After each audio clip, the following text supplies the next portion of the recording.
want to support the platform just in case anything like this happens again, you can do it by way of PayPal, Patreon, Cash App, and also by the Anchor. And you can also further support the platform by way of going to the Teespring store or the shoe store that is located in the comment section below.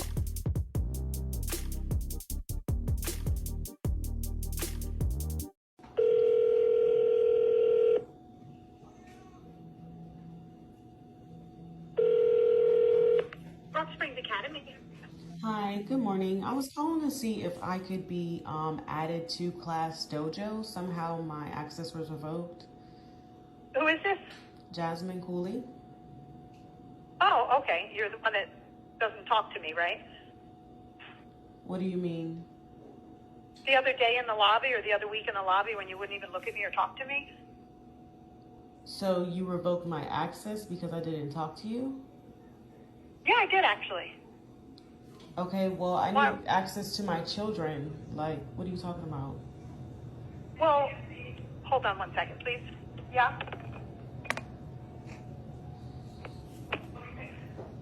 Well, yeah, I mean, people usually talk to me when they're at my school and in my lobby, and I didn't understand why you didn't.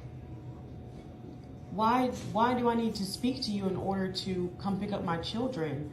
I literally signed the paper and I picked up my children. You stopped talking Well, to my because children.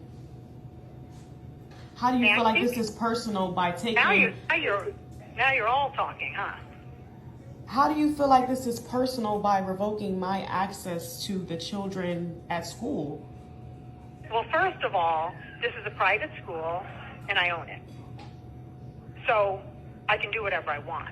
And when somebody comes into my school and is rude to me, I take that personally because I have a really nice school here. I have really nice parents that come here, and it's a really nice atmosphere. And for somebody to just be a foot away from me when I say, hi, how are you? And they won't even look at me or talk to me just kind of boggles my mind. Excuse me, I walk in there every day and say hello to you. That one day that I didn't say anything to you and you stood in front of me, waved your hand in my face, you got in my face. Oh, I did not. I did not. Yes, you did. I did not. It's okay because I have it on camera and I'm also recording this conversation. All right, so y'all hear that phone call, right? Y'all hear the I don't know, like the sound in her voice of like, oh, I can control you and I'm gonna do so because I'm the owner. You know, like, well, if you don't be cordial to me, then I'm not gonna give you access to your children. Come on now, talking about it's a bonus that we do. So, what are you doing? Like, come on, y'all. I can't make this up. I don't even be having real interactions with these people for them to be treating me like this, for them to not like me, for them to have all this animosity towards me. But you do. Why are you mad? Why are you mad? How much are you getting paid? What is going on? That's just my biggest question is what is going on?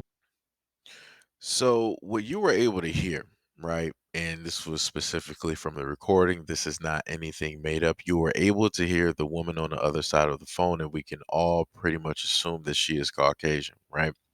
And she decided to state that, oh, I revoked your access because I have nice parents. It's a nice ambiance and feng shui. And to have somebody that comes in my building, in my school, and not say hi to me boggles my mind. See how that works? She's mad because out of all of the days that the mother comes in, maybe the mother had a bad day. Maybe she has something more important going on that she was really focused on versus saying hi to Karen, right? But oh no, Karen wanted to sit up there and get mad. And she was like, oh, you don't want to talk to me? Then I'm going to show you exactly what it is. I'm going to revoke your access from your kids at my school because I own it and I run it. See how she kept saying I and my, right? Because that's her having what little power that she has over the conversation, over that mother. That's what she wanted to show her. That, oh, if you don't respect me, then I'm going to react. I'm going to revoke the access that you have to your children while they're in my care. That's all she was doing. And that's what they commonly do every single time. They are going to make sure to let you know the order. They're going to make sure to let you know who is in power, who it is that you have to say hi to and shake hands with, and all these other things. This is why I've had a multitude of videos where I've talked about homeschool, specifically to black people. This is why I told y'all about homeschooling. And I know that a lot of y'all will tell me, oh, well, I got to work these jobs and this job. Well, you got family, you got friends, right? Have some people that you trust, that you really, really, really, really, really, really trust, and start up some type of initiative. Start up something with the community, right? Start up a business, right? Maybe you have some retired, teachers within your community, and maybe they still want to teach. They just don't want to teach at certain levels, right? Maybe they don't mind being pre-K, kindergarten, or 1 through 5th grade or something like that. Maybe they don't want to do a high school and different stuff like that. Maybe it's like 1 through 5 in pre-K. Start up a business so that you can hire these teachers, so that you can apply and get the initial funding. Like I said, however it has to basically work, make it work. Because the main thing that I'm tired of black people stating is excuses on why it is that they can't. And then we keep going through the exact same scenarios and situations, and all we do is talk, talk, talk, talk, talk. Like I said in my previous video, and I looked at the comment section, and the main thing that I noticed is that it went over a lot of people's heads. So let me make it very plain and simple. Black people need to get together with other like-minded black people, work together in order to make a solution to the problem. Instead of depending on other people to fix a problem, to come through with a solution, black people need to make these things for themselves. Stop waiting on from, somebody else from wherever else. Stop waiting from help from other ethnicities to basically do what it is that you initially should be doing for yourself, for your community, for your family, and for the kids. Stop doing that. And the other thing I want to add in here is that I think, from at least looking at this, that there is a potentiality for a lawsuit here, because she admitted that she revoked access from a parent to her kids at that school, all over the fact that she did not say hi. One of the most ridiculous things I've ever heard of in my life. She didn't say that the black woman had an attitude. She didn't say she came up there trying to fight, trying to cause a ruckus or anything like that. She stated, "Hey, I revoked the access to, that you have with your kids at the school because you didn't say hi." And I was baffled as why it is that you didn't say hi. You heard how hyped that Karen got, right? She was like, "Oh, you're real talkative now. You're real talkative."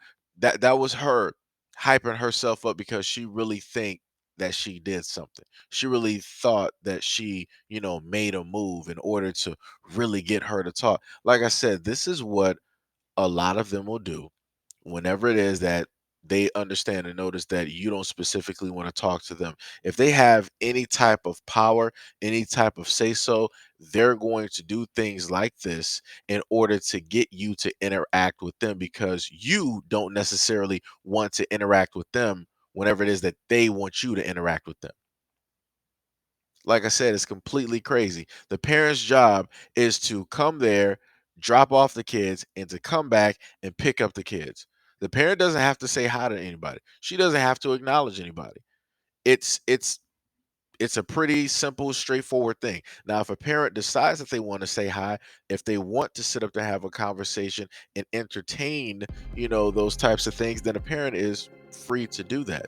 But nowhere on any type of form or permissions or whatever it is, whenever you register your child for a school, nowhere in there does it state that a parent has to talk to the principal, the superintendent, the teachers, or anything, or Bob the janitor. Parents don't have to do that. Like I said before, she's doing way too much because she feels that she's the popular girl. She has the power. She has the pull. So because of all of this, you should automatically come to her. She shouldn't have to come to you. Like I said, and again, I'm going to repeat myself again. This is why homeschooling within the Black community should be a thing. I heard all the stuff that people said before, and I've been hearing this for years. Oh, well, if a lot of us start doing it, then they're just going to change the laws and the rules. Oh, well, okay, so they're going to change it, so then we'll sit up there and switch it up as well. That's all it is. You're going to have to sit up there and change with the change, or you're going to have to start being 3, 5, 10, or 20 steps ahead. Like I said, I don't have time for the fear mongering. I don't have time for the excuses, because the moment in time that you put that into the equation, when it's dealing with these kids, everybody loses. So I'm tired of grown adults coming through with all types of excuses instead of solutions in order to prevent these things from happening, so that these kids will actually get the proper education in the environment that they need. That's it. That's all I'm saying.